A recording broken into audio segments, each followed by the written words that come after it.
Como pode um homem ser justo para com Deus? Como pode o pecador ser justificado? É unicamente mediante Cristo que podemos ser colocados em harmonia com Deus, com a santidade. Mas como podemos ir a Cristo? Muitos estão a fazer a mesma pergunta da multidão do dia de Pentecostes, quando convictos do pecado exclamaram: "Que faremos?" A primeira palavra da resposta de Pedro foi: "Arrependei-vos." Está escrito em Atos capítulo 2, versículos 37 e 38. Noutra ocasião, pouco tempo depois, ele disse: "Arrependei-vos e convertei-vos, para que sejam apagados os vossos pecados." Atos capítulo 3, versículo 19. O arrependimento inclui tristeza pelo pecado e um afastamento dele. Não renunciaremos ao pecado a não ser que vejamos a sua maldade. Até nos afastarmos dele de coração, não haverá qualquer mudança real na vida. Há muitos que deixam de compreender a verdadeira natureza do arrependimento. Multidões sentem-se tristes porque pecaram e até fazem uma reforma exterior porque temem que as suas obras lhes tragam sofrimento. Mas isto não é arrependimento, segundo o critério da Bíblia. Eles lamentam o sofrimento em vez do pecado. Essa foi a tristeza de Esaú, quando viu que perdera a primogenitura para sempre. Balaão, aterrado perante o anjo com a espada desembainhada, reconheceu a sua culpa para não perder a sua vida, mas não houve qualquer arrependimento genuíno do pecado, nenhuma conversão de propósito, nenhum repúdio do mal. Judas Iscariotes, depois de ter traído o seu Senhor, exclamou: "Pequei, traindo o sangue inocente." Mateus capítulo 27, versículo 4. A confissão da sua alma culpada foi forçada por um sentimento terrível de condenação e por uma expectação terrífica do juízo. As consequências que trariam um resultado certo sobre ele encheram-se de terror, mas não havia nenhuma tristeza desoladora, profunda na sua alma, de que ele tinha traído o imaculado Filho de Deus e negado o Santo de Israel. Faraó, enquanto sofria sob os juízos de Deus, reconheceu o seu pecado para poder escapar a uma punição posterior, mas voltava ao seu desafio logo que as pragas cessavam. Todos estes lamentaram os resultados do pecado, mas não se entristeceram pelo pecado em si mesmo. Mas quando o coração se rende à influência do Espírito de Deus, a consciência é despertada e o pecado discerne algo de profundo e sagrado na santa lei de Deus, o fundamento do seu governo no céu e na terra. A luz que ilumina todo o homem que vem ao mundo ilumina os recessos secretos da alma e as coisas escondidas das trevas são manifestadas. A convicção apodera-se da mente e do coração. O pecador tem um senso da justiça de Jeová e sente o terror de aparecer na sua própria culpa e impureza perante o perscrutador dos corações. Ele vê o amor de Deus, a beleza da santidade, a alegria da pureza. Ele deseja ser purificado e restaurado à comunhão com o céu. A oração de Davi, após a sua queda, ilustra a natureza da verdadeira tristeza pelo pecado. O seu arrependimento foi sincero e profundo. Não houve esforço algum para desculpar a sua culpa. Nenhum desejo de escapar ao juízo ameaçador inspirou a sua oração. Davi viu a enormidade da sua transgressão, viu a contaminação do seu coração. Ele detestou o seu pecado. Não foi só por perdão que ele orou, mas pela pureza do coração. Ele quis ter a alegria da santidade, ser restaurada à harmonia e à comunhão com Deus. Foram estas as suas palavras: "Bem-aventurado aquele cuja transgressão é perdoada e cujo pecado é coberto. Bem-aventurado o homem a quem o Senhor não imputa maldade e em cujo espírito não há engano." Salmo capítulo 32, versículo 1 e 2. Tem misericórdia de mim, ó Deus, segundo a tua benignidade. Apaga as minhas transgressões segundo a multidão das tuas misericórdias. Porque eu conheço as minhas transgressões e o meu pecado está sempre diante de mim. Purifica-me com hisope e ficarei puro. Lava-me e ficarei mais alvo do que a neve. Cria em mim, ó Deus, um coração puro e renova em mim um espírito reto. Não me lances fora da tua presença e não retires de mim o teu Espírito Santo. Torna a dar-me a alegria da tua salvação e sustém-me com um espírito voluntário. Livra-me dos crimes de sangue, ó Deus, Deus da minha salvação, e a minha língua louvará altamente a tua justiça. Salmo capítulo 51, versículos 1 a 14. Conseguir um arrependimento como este está para além do nosso próprio poder. Ele é obtido apenas de Cristo, que ascendeu ao alto e deu dons aos homens. Aqui está exatamente um ponto em que muitos podem errar e, por conseguinte, fracassam em receber a ajuda que Cristo deseja dar-lhes. Pensam que não podem ir a Cristo a não ser que se arrependam primeiro e que o arrependimento os prepara para o perdão dos seus pecados. É verdade que o arrependimento precede, de facto, o perdão dos pecados, pois só o coração triste e arrependido sente a necessidade de um Salvador. Mas deve o pecador esperar até se arrepender antes de poder ir a Jesus? Deve o arrependimento tornar-se num obstáculo entre o pecador e o Salvador? A Bíblia não ensina que o pecador deve arrepender-se antes de poder aceitar o convite de Cristo. Ele diz: "Vinde a mim todos os que estáis cansados e oprimidos, e eu vos aliviarei." Mateus capítulo 11, versículo 28. É a virtude que procede de Cristo que conduz ao arrependimento genuíno. O apóstolo Pedro esclareceu o assunto da sua declaração aos israelitas quando disse: "Deus, com a sua destra, o elevou a príncipe e salvador para dar a Israel o arrependimento e a remissão dos pecados." Está escrito em Atos capítulo 5, versículo 31. Não podemos arrepender-nos sem que o Espírito de Cristo nos desperte a consciência. Cristo é a fonte de todo o impulso correto. Ele é o único que pode implantar no coração inimizade contra o pecado. Todo o desejo pela verdade e pela pureza, cada convicção da nossa própria pecaminosidade são uma evidência de que o seu Espírito está a agir no nosso coração. Jesus disse: "E eu, quando for levantado da terra, todos atrairei a mim." São João capítulo 12, versículo 32. Cristo deve ser revelado ao pecador como o Salvador que morreu pelos pecados do mundo. E ao contemplarmos o Cordeiro de Deus sobre a cruz do Calvário, o mistério da redenção começa a desvendar-se à nossa mente e a bondade de Deus conduz-nos ao arrependimento. Ao morrer pelos pecados, Cristo manifestou um amor que é incompreensível. Quando o pecador observa e sente este amor, o coração fica suavizado, a mente impressionada e a alma influenciada por ele. É verdade que os homens, às vezes, se envergonham dos seus atos pecaminosos e abandonam alguns dos seus maus hábitos antes de estarem conscientes de que estão a ser atraídos para Cristo. Mas sempre que fazem um esforço para se reformarem, a partir de um sincero desejo de procederem corretamente, é o poder de Cristo que os está a atrair. Uma influência da qual estão inconscientes opera na alma e a consciência é despertada e a vida exterior é corrigida. E quando Cristo os leva a olharem para a sua cruz, para contemplarem aquele que os seus pecados ali cravaram, os mandamentos de Deus tocam a sua consciência. A maldade da sua vida, o pecado arraigado no coração, são-lhes revelados. Começam a compreender algo da justiça de Cristo e exclamam: "O que é o pecado que devesse requerer um tal sacrifício para a redenção das suas vítimas? Foi requerido todo este amor, todo este sofrimento, toda esta humilhação para que não perecêssemos, mas tivéssemos vida eterna?" O pecador pode resistir a este amor, pode recusar ser atraído para Cristo, mas se não resistir, será atraído para Jesus. Um conhecimento do plano da salvação conduzi-lo-á para ao pé da cruz em arrependimento pelos seus pecados, que causaram o sofrimento do querido Filho de Deus. A mesma mente divina que está a trabalhar nas coisas da natureza está a falar ao coração dos homens e a criar um desejo inexprimível por algo que eles não têm. As coisas do mundo não podem satisfazer o seu anseio.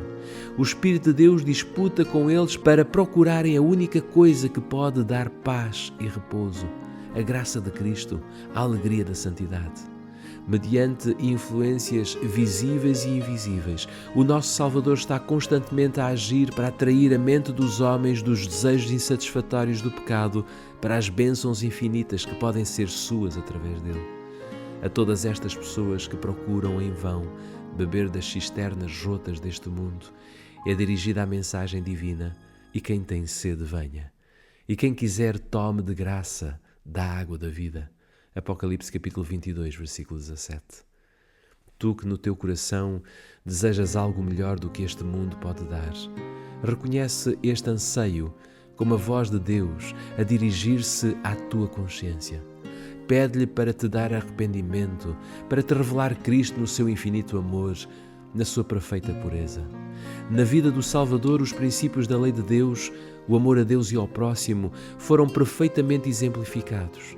benevolência, amor altruísta faziam parte do seu caráter. É na medida em que o contemplamos, na medida em que a luz do nosso Salvador incide sobre nós, que vemos a do nosso próprio coração. Podemos lisonjear-nos a nós mesmos, como fez Nicodemos, de que a nossa vida tem sido reta, de que o nosso caráter moral é correto, e pensarmos que não precisamos de humilhar o coração perante Deus, como o pecador comum. Mas quando a luz de Cristo brilha na nossa consciência, vemos quão impuros somos. Discernimos o egoísmo dos nossos motivos, a inimizade contra Deus que tem corrompido cada ato da vida. Então aprendemos que a nossa justiça própria é de facto como trapos de imundícia e que só o sangue de Cristo nos pode purificar da poluição do pecado e renovar o nosso coração à sua própria semelhança. Um raio da glória de Deus, um esplendor da pureza de Cristo penetrando o espírito, tornam cada mancha de impureza dolorosa distinta e colocam a descoberto a deformidade e os defeitos do caráter humano. Tornam evidentes os desejos não santificados, a infidelidade do coração, a impureza dos lábios. Os atos de deslealdade do pecador e o desrespeito à lei de Deus são-lhes expostos e o seu espírito é ferido e afligido sob a influência perscrutadora do Espírito de Deus. Ele detesta-se a si mesmo ao contemplar o caráter puro e imaculado de Cristo. Quando o profeta Daniel contemplou a glória a circundar o mensageiro celestial que lhe foi enviado, sentiu-se esmagado com a sensação da sua própria fraqueza e imperfeição. Descrevendo o efeito da cena maravilhosa, ele diz: "Não ficou força em mim, e transmudou-se em mim a minha formosura em desmaio, e não retive força alguma." A pessoa que assim for tocada odiará o seu egoísmo, detestará o seu amor próprio e buscará, mediante a justiça de Cristo, a pureza do coração que está em harmonia com a lei de Deus e o caráter de Cristo. O apóstolo Paulo diz que, segundo a justiça que há na lei, no que diz respeito aos atos exteriores, ele era irrepreensível. Mas quando percebeu o caráter espiritual da lei, ele viu-se a si mesmo um pecador. Julgado pela letra da lei, na medida em que os homens a aplicam à vida exterior, ele tinha-se abstido do pecado. Mas quando olhou para as profundezas dos seus santos preceitos e se viu a si mesmo como Deus o via, humilhou-se e confessou a sua culpa. Paulo diz: "E eu, na algum tempo, vivia sem lei, mas vindo o mandamento, reviveu o pecado e eu morri." Romanos capítulo 7, versículo 9. Quando ele viu a natureza espiritual da lei, o pecado apareceu na sua verdadeira endiodez e a boa opinião que tinha de si mesmo desapareceu. Deus não considera todos os pecados de igual magnitude. Há graus de culpa na sua avaliação, assim como na dos homens. Mas embora este ou aquele ato errado possa parecer trivial aos olhos dos homens, nenhum pecado é pequeno à vista de Deus. O juízo do homem é parcial e imperfeito, mas Deus considera todas as coisas como elas são realmente. O bêbado é desprezado e dizem-lhe que o seu pecado o excluirá do céu, enquanto o orgulho, o egoísmo e a cobiça passam muitas vezes sem serem repreendidos. Mas estes são pecados especialmente ofensivos a Deus, pois eles são contrários à benevolência do seu caráter, àquele amor altruísta que é a própria atmosfera do universo não caído. Aquele que cai em algum dos pecados mais grosseiros pode sentir vergonha, pobreza e a sua necessidade da graça de Cristo. Mas o orgulho não sente necessidade alguma e por isso fecha o coração contra Cristo e contra as bênçãos infinitas que Ele veio oferecer. O pobre publicano que orou: "Ó Deus, tem misericórdia de mim, pecador", considerava-se a si mesmo um homem muito mau e os outros olhavam-no também dessa maneira. Mas ele sentiu a sua necessidade e com o seu fardo de culpa e vergonha foi perante Deus suplicando a sua misericórdia. O seu coração estava aberto ao Espírito de Deus para realizar a sua graciosa obra e libertá-lo do poder do pecado. A oração jactenciosa de justiça própria do fariseu mostrou que o seu coração estava fechado à influência do Espírito Santo. Devido à sua distância de Deus, não tinha noção da sua própria corrupção, em contraste com a perfeição da santidade divina. Ele não sentia necessidade alguma e, como tal, não recebeu nada. Se tu vires a tua maldade, não esperes até seres melhor. Quantos há que pensam que não são suficientemente bons para irem a Cristo? Esperas tornar-te melhor mediante os teus próprios esforços? pode o etíope mudar a sua pele ou o leopardo as suas manchas? Nesse caso, também vós podereis fazer o bem, sendo ensinados a fazer o mal. Está escrito em Jeremias capítulo 13, versículo 23. Só em Deus há ajuda para nós. Não devemos esperar por persuasões mais fortes, melhores oportunidades ou temperamentos mais santos. Para nós mesmos, nada podemos fazer. Devemos ir a Cristo tal como estamos. Mas que ninguém se engane a si mesmo com o pensamento de que Deus, no seu grande amor e na sua misericórdia, salvará até mesmo os que rejeitarem a sua graça. A excessiva maldade do pecado só pode ser avaliada à luz da cruz. Quando os homens insistem que Deus é demasiado bom para rejeitar o pecador, que olhem para o Calvário. Foi porque não havia nenhuma outra maneira pela qual o homem pudesse ser salvo, porque sem este sacrifício era impossível à raça humana escapar do poder corruptor do pecado e ser restaurada à comunhão com seres santos.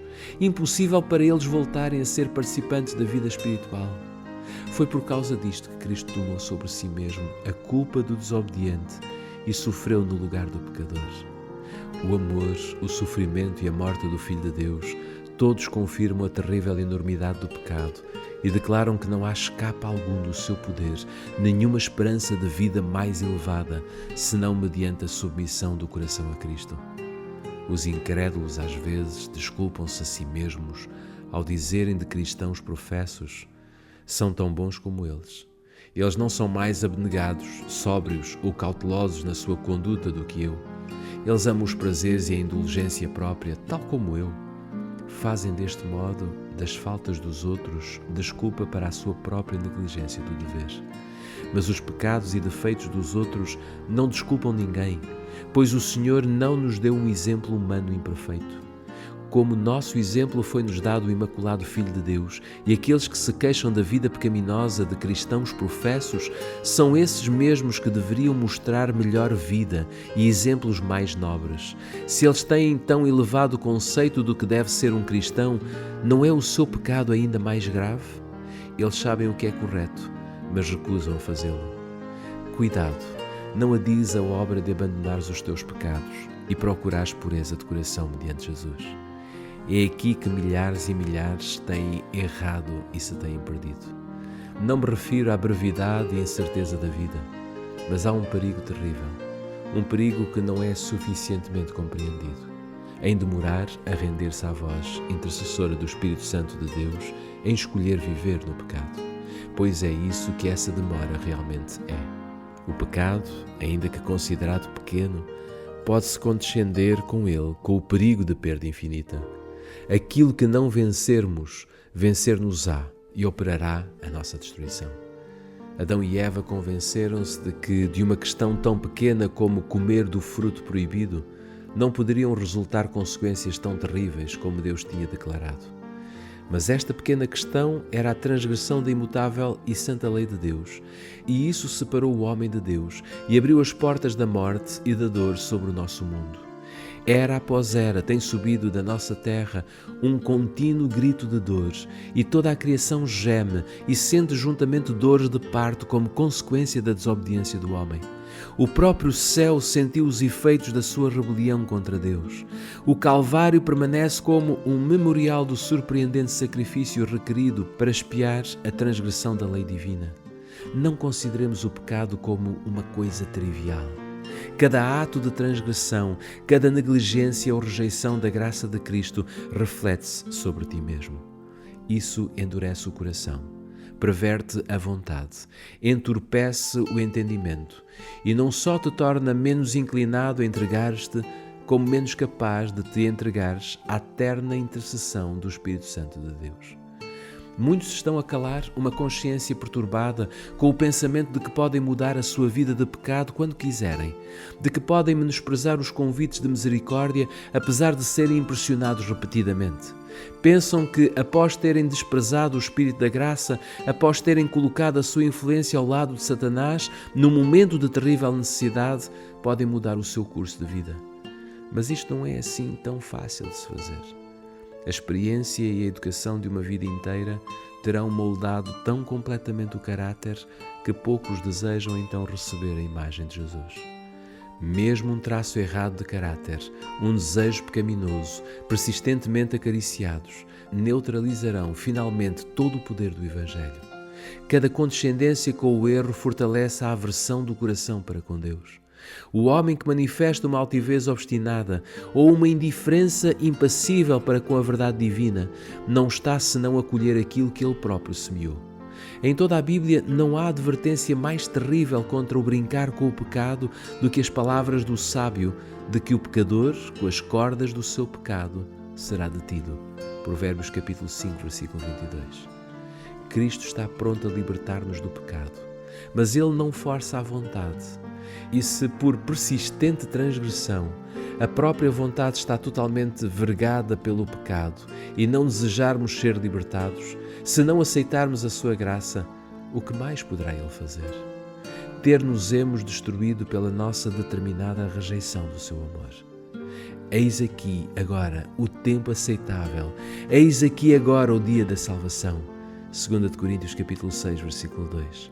Se ouvirdes a sua voz, não endureçais os vossos corações. Hebreus capítulo 3, versículos 7 e 8. O homem vê o que está diante dos olhos, porém o Senhor olha para o coração humano, com as suas emoções conflituosas de alegria e tristeza, o coração inconstante e transviado, que é a habitação de tanta impureza e engano. Ele conhece os teus motivos, as tuas próprias intenções e os teus propósitos. Vai a Ele com a tua alma toda manchada como está. Faz como o salmista, abre os teus segredos aos olhos de quem tudo vês, clamando: sonda-me, ó Deus, e conhece o meu coração. Prova-me e conhece os meus pensamentos, e vê se há em mim algum caminho mau e guia-me pelo caminho eterno. Salmo 139, versículos 23 e 24. Muitos aceitam uma religião intelectual, uma forma de piedade, quando o coração não está purificado. Que esta seja a tua oração. Cria em mim, ó Deus, um coração puro e renova em mim um espírito reto. Salmo 51, versículo 10. Sê verdadeiro contigo próprio. Sê tão fervoroso e persistente como o serias se a tua vida mortal estivesse em jogo. Esta é uma questão que deve ser resolvida entre Deus e a tua própria consciência para a eternidade. Uma esperança baseada unicamente em suposições ser-te-á fatal. Estuda a palavra de Deus com oração. Essa palavra apresenta diante de ti, na lei de Deus e na vida de Cristo, os grandes princípios da santidade sem a qual ninguém verá o Senhor. Ela convence do pecado, ela revela claramente o caminho da salvação. Presta-lhe atenção, como sendo a voz de Deus a falar-te pessoalmente. Ao constatares a enormidade do pecado, ao ver-te a ti mesmo como realmente é, não desesperes. Foram os pecadores que Cristo veio salvar. Nós não temos que reconciliar Deus conosco, mas, amor maravilhoso, Deus em Cristo está reconciliando o mundo consigo mesmo. Está escrito em 2 Coríntios capítulo 5, versículo 19. Ele está a tentar atrair com o seu terno amor o coração dos seus filhos errantes. Nenhum pai terrestre seria tão paciente com as faltas e os erros dos seus filhos como Deus é com aqueles que Ele procura salvar. Ninguém poderia insistir mais ternamente com o transgressor. Nunca lábios humanos expressaram mais ternas súplicas para com o errante do que Ele. Todas as suas promessas e advertências são apenas o suspiro do seu grande amor. Quando Satanás te vier dizer que és um grande pecador, olha para o teu Redentor e fala dos seus méritos. O que te ajudará é olhares para a sua luz. Reconhece o teu pecado, mas diz ao inimigo que Cristo veio ao mundo para salvar os pecadores e que tu podes ser salvo pelo seu incomparável amor. Jesus fez uma pergunta a Simão a respeito de 2 devedores. Um devia ao seu senhor uma pequena quantia e o outro devia-lhe uma soma muito elevada, mas ele perdoou a ambos. E Cristo perguntou a Simão: qual dos 2 devedores deveria amar mais o seu senhor? Simão respondeu: aquele a quem mais perdoou. Lucas capítulo 7, versículo 43. Nós temos sido grandes pecadores, mas Cristo morreu para que pudéssemos ser perdoados. Os méritos do seu sacrifício são suficientes para apresentar ao Pai em nosso favor. Aqueles a quem Ele mais tem perdoado, mais o amarão e ficarão junto ao seu trono para o louvarem pelo seu grande amor e infinito sacrifício. É quando compreendermos plenamente o amor de Deus que melhor compreenderemos a maldade do pecado. Quando virmos o comprimento da corrente que foi lançada do alto até nós, quando compreendermos algo do infinito sacrifício que Cristo fez em nosso favor, o coração encher-se-á de ternura e de contrição. Quando estou triste e tudo corre mal, sei que há um refúgio que eu posso encontrar. Sei que há um lugar